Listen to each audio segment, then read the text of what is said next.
আসসালামু আলাইকুম। সবাই কীরকম আছেন? আল্লাহর রহমতে।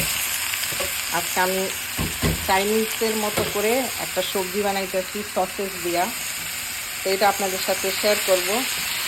আর যখন চাইনিজ বানানোর মানে চুলার মধ্যে চাইনিজ বানানোর কিছু শুরু করেন, তখন চুলার আঁচটা অনেক বেশি রাখতে হয়।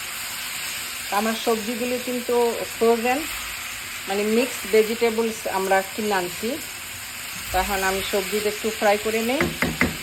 এখানে আছে কুসা, এখানে আছে ব্রকলি, ফুলকপি, গাজর, তারপরে শিমলা মরিচ 2-3 ধরনের।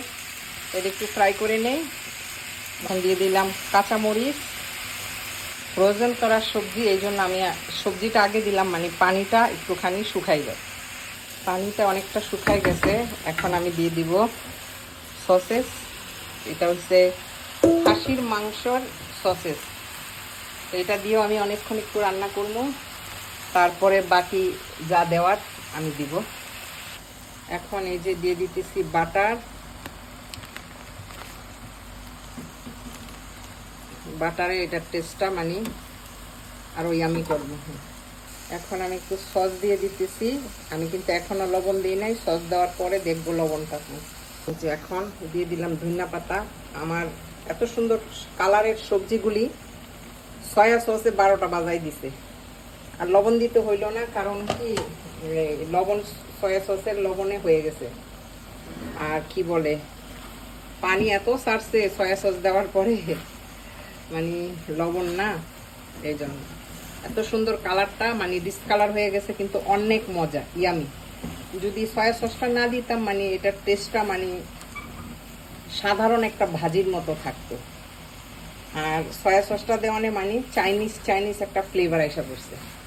তো এটাই মানে পছন্দ বাচ্চাদের, আজকালকার বাচ্চাদের একটু চাইনিজ ফ্লেভার, তো এই সবজিটা বেশি খায়। আর যদি ওই ফ্লেভারটা না থাকে, তাই সবজি মানে খাইতে চায় না। তাই জন্যই ফ্লেভারটা দেওয়া সয়া সস।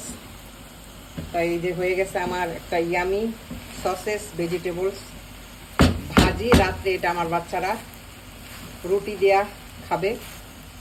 রুটি দেয়া, পরোটা দেয়া, সব কিছু দিয়েই ভালো লাগে। ভাত দিয়েও খাওয়া যায়। কিন্তু সবচেয়ে বড় কথা হইলো, যে বাচ্চারা সবজি খাইতে না চায়, এদের জন্য সবজি খাওয়া হইলো। তাই আর কি। তো সবাই ভালো থাকবেন। আমার ভিডিওগুলি ভালো লাগলে লাইক কমেন্ট শেয়ার করবেন। আপুরা ভাইয়ারা, আমার ছেলে মেয়েরা, আমার ভাগনা ভাগ্নিরা, সবাই ভালো থাকবেন। আল্লাহ সবাই সালামত রাখুক, সব কিছু দিয়ে আল্লাহ খুশি রাখুক। মনের দোয়া করি ভালো থাকেন।